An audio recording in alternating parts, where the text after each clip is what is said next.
Hello friends, स्वागत है आपका आपके अपने YouTube channel Sonu RBSN CBSE classes में। तो दोस्तों, हमारी जो लास्ट वीडियोस थी उसके अंदर हम पढ़ रहे थे आपके विद्युत क्षेत्र के बारे में कि आपका जो इलेक्ट्रिक फील्ड होता है वह क्या होता है। उसके बाद में हमने आपके जो विद्युत क्षेत्र पर आधारित जो आपके फॉर्मूला बनता है उसके साथ ही जो मात्रक बनते हैं वो हमने उस टॉपिक के अंदर डिस्कस किए थे।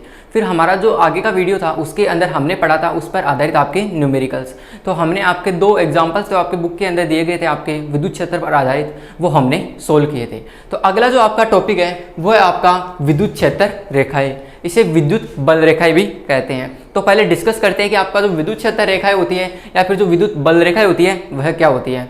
तो विद्युत क्षेत्र रेखाएं या विद्युत बल रेखाएं ऐसी काल्पनिक रेखाएं होती है जो हमारे विद्युत क्षेत्र के गमन व दिशा को प्रदर्शित करती है। एक बार फिर से समझने का प्रयास कीजिएगा कि विद्युत बल रेखाएं वह काल्पनिक रेखाएं होती है, वह निष्कोण वक्र होती है। निष्कोण का मतलब है किसी कोण पर इनका मान निश्चित नहीं होता है कि इसी कोण पर झुकी हुई हो, जो किसी स्थान पर विद्युत क्षेत्र की दिशा के गमन को प्रदर्शित करती है। दिशा व गमन को प्रदर्शित करती है वो क्या कहलाती है? आपकी विद्युत क्षेत्र रेखाएं। इसे डायग्राम के द्वारा समझने का प्रयास करते हैं।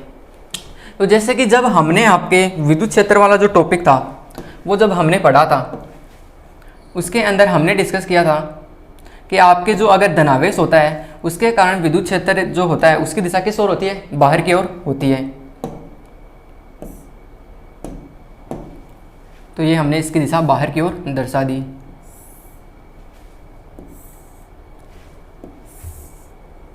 किसी भी आवेश के लिए अनंत विद्युत बल रेखाएं हो सकती है। हमने तो केवल कुछ गिनी चुनी ली है आपको समझाने के लिए। तो इस तरह आपको अगर विद्युत बल रेखाएं दी हुई हो और उनकी दिशा अगर बाहर की ओर हो, अगर उनकी दिशा बाहर की ओर हो, तब इस स्थिति में हमारा जो आवेश होता है वह कौन सा होता है? धनावेश होता है। क्योंकि आपका जो धनावेश होता है उसके कारण जो विद्युत बल रेखाएं होती है या फिर विद्युत क्षेत्र की जो दिशा होती है वह बाहर की ओर होती है। यह हमने आपके विद्युत क्षेत्र का जो टॉपिक था उसके अंदर डिस्कस किया था और वहां पर मैंने आपको बताया था ये जो रेखा है जिसके द्वारा आपके विद्युत क्षेत्र को दर्शाया जा रहा है ये कौन सी कहलाती है? आपकी विद्युत बल रेखाएं कहलाती है या विद्युत क्षेत्र रेखाएं कहलाती है। इसी तरह अगर हम ले आपके धनावेश को भी हम इसी तरह से, ऋणावेश को भी सॉरी, हम अगर इसी तरीके से दर्शाएं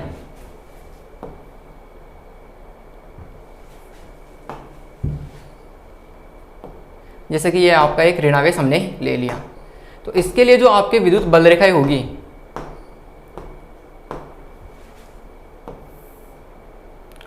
उसकी दिशा किस ओर होगी? उसकी दिशा होगी आपके अंदर की ओर।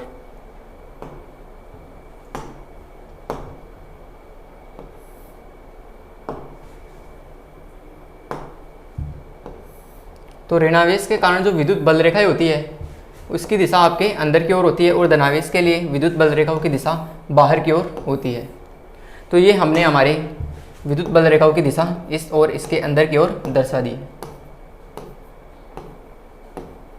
ये हमारे दोनों डायग्राम हमने पढ़े थे आपके विद्युत क्षेत्र टॉपिक के अंदर, जहाँ पर हमने आपको बताया था कि धनावेश और ऋणावेश के लिए जो विद्युत क्षेत्र की जो दिशा होती है वो हम इसी तरीके से दर्शाते हैं। और यहाँ पर जो ये रेखा होती है जो विद्युत क्षेत्र की दिशा व गमन को दर्शाती है वह क्या कहलाती है? विद्युत बल रेखा ही कहलाती है। तो बस यही हमने आपका यहाँ पर टॉपिक लिखा है, वही हमें यहाँ पर परिभाषा लिखी है कि विद्युत बल रेखाएं वह काल्पनिक निष्कोण वक्र होती है जो किसी स्थान पर विद्युत क्षेत्र की दिशा व गमन को दर्शा रही है। तो यहाँ पर जो दोनों डायग्राम के अंदर हमारा जो प्लस आवेश है और माइनस आवेश है, इसके यहाँ पर जो दोनों विद्युत बल रेखाएं हैं वो हमारे इसके गमन को या दिशा को दर्शा रही है।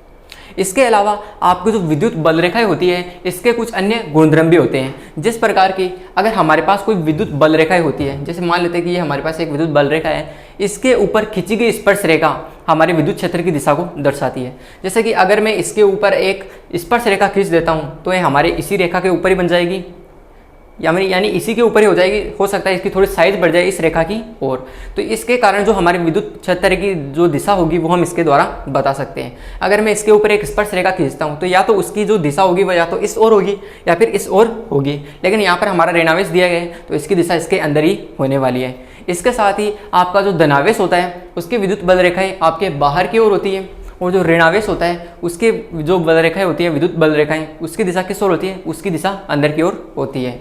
इसके अलावा अगर हमारे पास एकल आवेश दिए हुए, सुनना कि हमारे पास एकल आवेश दिए हुए या फिर एक ही आवेश दिया हुआ, जैसे यहाँ पर केवल एक ही धनावेश दिया गया और यहाँ पर एक ही ऋणावेश दिया गया, तो इसके कारण जो विद्युत बल रेखाएं होती है वो या तो अनंत पर समाप्त होती है या फिर अनंत पर प्रारंभ होती है। जैसे कि यहाँ पर जो विद्युत बल रेखाएं निकल रही है हमारे धनावेश के लिए, वो यहाँ से प्रारंभ तो हो रही है लेकिन वो आगे बढ़ते बढ़ते अनंत पर कहीं जाकर समाप्त होती हैं। इसी प्रकार आपका जो यहाँ पर ऋणावेश दिया गया है, एक एकल आवेश है, इसके लिए जो विद्युत बल रेखाएं होगी वह हमारे यहाँ पर तो खत्म तो हो रही है लेकिन इसकी शुरुआत कहीं अनंत से जाकर शुरू हो रही है। तो हम कह सकते हैं कि आपके एकल आवेश के लिए जो विद्युत बल रेखाएं होती हैं वह अनंत से प्रारंभ होकर या अनंत पर खत्म हो जाती है। तो इसी प्रकार हम इसके गुणधर्म यहाँ पर यूज में लेते हैं। तो हम डिस्कस करते हैं कि विद्युत बल रेखा हो या विद्युत क्षेत्र रेखा हो पर खींची गई स्पर्श रेखा है उस स्थान पर विद्युत क्षेत्र की दिशा को दर्शाती है। ये हमने अभी डिस्कस किया है। इसके अलावा आपका जो विद्युत क्षेत्र रेखाएं होती है धनावेश के कारण इसकी दिशा किस ओर होती है? इसकी दिशा आपके बाहर की ओर होती है और ऋणावेश के कारण उसकी दिशा अंदर की ओर होती है। ये हमने अभी डिस्कस किया है। नेक्स्ट है कि विद्युत क्षेत्र रेखाएं धनावेश से प्रारंभ होकर ऋणावेश पर समाप्त होती है। इसे समझिएगा कि ये यहाँ पर क्या कह रहा है।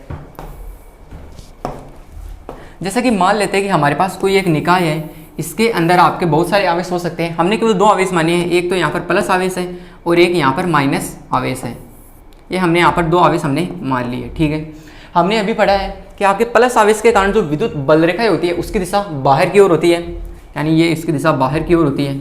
चलो ये मान लिया इसकी दिशा बाहर की ओर है, बाहर की ओर किसी भी ओर हो सकती है, ठीक है। और आपके ऋणावेश होती है उसके कारण विद्युत बल रेखाएं अंदर की ओर होती है। तो ये एक विद्युत बल रेखा इसके अंदर की ओर आ रही है, ये इसकी ओर अंदर की ओर आ रही है, ठीक है।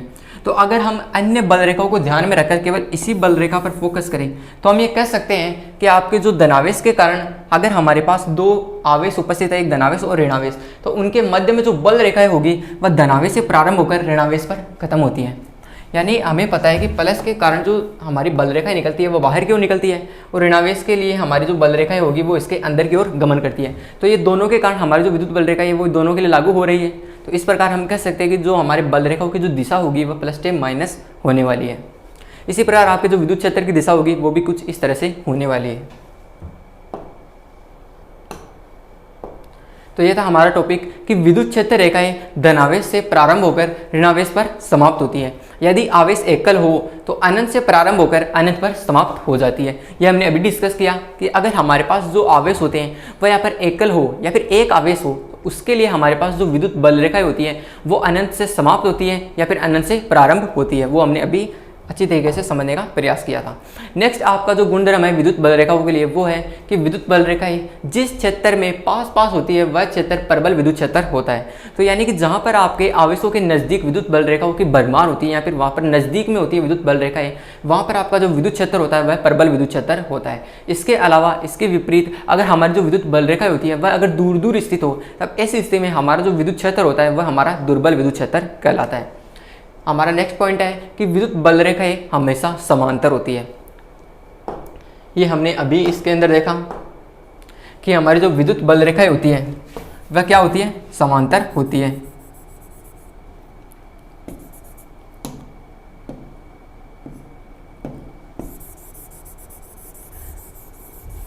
हमने आपके प्लस और माइनस का जो डायग्राम था उसके अंदर अभी समझने का प्रयास किया था कि आपके जो विद्युत बल रेखाएं होती है वह हमेशा समांतर होती हैं। तो ये दोनों बल रेखाएं ये आपको देख रहे होगी एक समांतर सी प्रतीत हो रही है क्योंकि एक दूसरे को नहीं काट रही है। अगर हम देखें तो ये यहाँ से प्लस से प्रारंभ होकर अनंत की ओर गमन करती है लेकिन ये मध्य में एक दूसरे को नहीं काटती है। इसी प्रकार आपके ऋणावेश के लिए जो विद्युत बल रेखाएं होती है वह हमारे अनंत से प्रारंभ होकर ऋणावेश पर समाप्त होती है लेकिन ये कभी भी एक दूसरे को नहीं काटती है। लेकिन अगर ये दोनों बल रेखाएं एक दूसरे को काटती है, जैसे मान लेते हैं कि कोई बल रेखाएं अगर एक दूसरे को काटती है तो काटती, इससे क्या मतलब है कि हमारे विद्युत क्षेत्र की यहाँ पर दो दिशाएं संभव हो जाती है।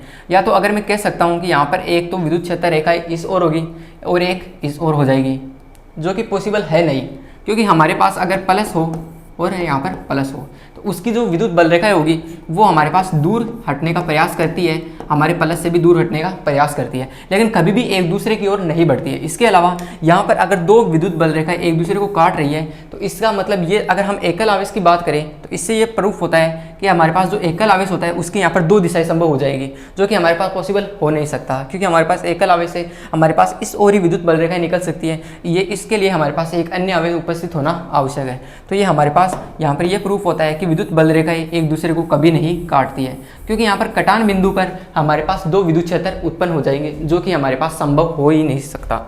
तो इस प्रकार हम कह सकते हैं, आपके लिए इंपॉर्टेंट पॉइंट है कि विद्युत बल रेखाएं या विद्युत क्षेत्र रेखाएं एक दूसरे को कभी नहीं काटती है, क्योंकि कटान बिंदु पर आपके विद्युत क्षेत्र की दो दिशाएं हो जाएगी, जो कि संभव है नहीं। तो ये था आपका विद्युत क्षेत्र, जिसके अंदर पढ़ा हमने आपके विद्युत बल रेखाओं के बारे में। तो आपके विद्युत बल रेखाओं को हमने अच्छे से समझा। इसके अलावा हमने बात की कि आपके दो हमारे पास एकल आवेश प्लस हो और माइनस हो, तो उसके लिए जो विद्युत बल रेखा होती है उसकी दिशा किस तरह से निर्धारित की जाती है।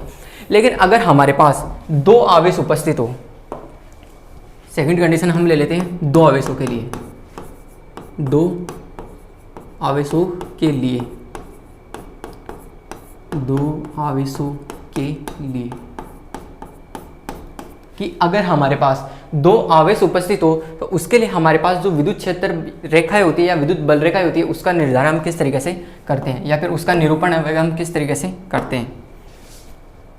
तो सबसे पहले ले लेता हूं मैं एक, हमारे पास अगर दो धनावेश उपस्थित हो, जैसे कि एक धनावेश हमारे पास ये हो गया और एक धनावेश हमारे पास ये हो गया, तो इसके कारण जो विद्युत बल रेखाओं की जो दिशा होगी वह किस तरीके से होने वाली है। तो इसके कारण विद्युत बल रेखाओं की दिशा एक तो बाहर की ओर होने वाली है, इसके लिए भी आपके बाहर की ओर होने वाली है। इसी प्रकार आपके ये इस तरीके से बाहर चली जाएगी, ये इस ओर भी हम इसके बाहर की ओर इसकी दिशा दर्शा देंगे। इसके अलावा अगर हम इस आवेश के लिए बात करें, इन दोनों के मध्य में दिशा का हम निर्धारण नहीं कर सकते, क्योंकि इसके कारण जो विद्युत बल रेखाओं की दिशा होगी वह बाहर की ओर होगी, तो इसके कारण भी बाहर की ओर होने वाली है, तो एक दूसरे को काट नहीं सकती। ऐसी स्थिति में हम केवल दिशा आपके इस ओर ही और इसके लिए इस ओर ही हम दर्शाने वाले हैं। इसी प्रकार आपके इस ओर जो विद्युत क्षेत्र की दिशा होगी उसे हम इस तरीके से दर्शाएंगे।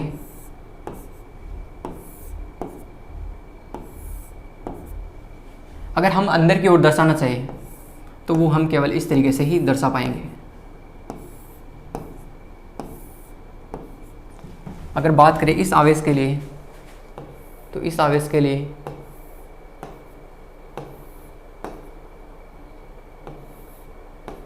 इस तरह से हम आपके अगर दो आवेश उपस्थित हो, दो धनावेश उपस्थित हो, तो उनके लिए हम विद्युत क्षेत्र रेखाएं किस तरीके से दर्शाते हैं, तो हम इस तरीके से दर्शाते हैं। आपने देखा होगा इन दोनों ही आवेश के लिए हमने जो विद्युत क्षेत्र रेखाएं होती है वह कभी भी एक दूसरे की ओर गमन नहीं करती है। क्यों करती है गमन? क्योंकि अभी हमने देखा है कि विद्युत क्षेत्र रेखाएं होती है वह प्लस से माइनस गमन करती हैं, लेकिन यहाँ पर हमारे पास माइनस आवेश उपस्थित है ही नहीं, दोनों हमारे यहाँ पर धनावेश उपस्थित है।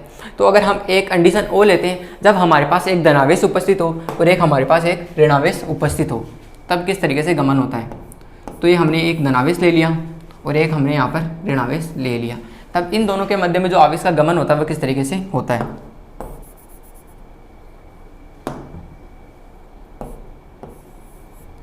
ठीक है, तो अभी हमने पढ़ा था कि आपके विद्युत बल रेखाओं की दिशा प्लस टू माइनस होती है, तो इसके कारण जो हमारी विद्युत बल रेखा है वो बाहर जा रही है और हमारे माइनस की ओर नज़दीक आ रही है, तो ये हम इस तरीके से दर्शा सकते हैं। इसके अलावा ये हम इस तरीके से दर्शा सकते हैं,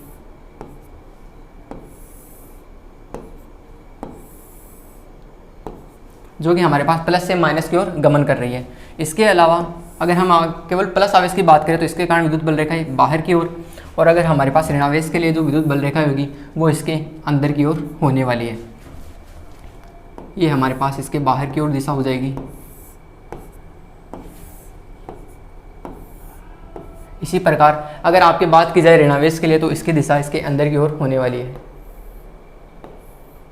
ये दिशा इसके अंदर की ओर हो जाएगी। तो इस तरीके से हम देखते हैं कि अगर हमारे पास एक धनावेश उपस्थित हो और एक अगर ऋणावेश उपस्थित हो, तब ऐसी स्थिति में उनकी जो विद्युत बल रेखाएं होती है उसकी दिशा का हम निरूपण किस तरीके से करते हैं। तो हमारे पास विद्युत बल रेखाएं जो अगर हमारे पास होगी तो प्लस से माइनस की ओर गमन करती है, ये एक स्ट्रेट फॉर्म में है, और अगर दोनों बाहर की ओर विचरण करती है तब भी वो हमारे पास ऋणावेश पर आकर मिलती है। इसी प्रकार हमारा जो प्लस आवेश इस ओर होगा तो उसके कारण विद्युत बल रेखाएं बाहर की ओर जाएगी, और यहाँ पर आपका ऋणावेश है तो उसके लिए हमारी विद्युत बल रेखा इसके अंदर की ओर आती है। तो ये है अगर हमारे पास एक प्लस आवेश और एक माइनस आवेश उपस्थित हो।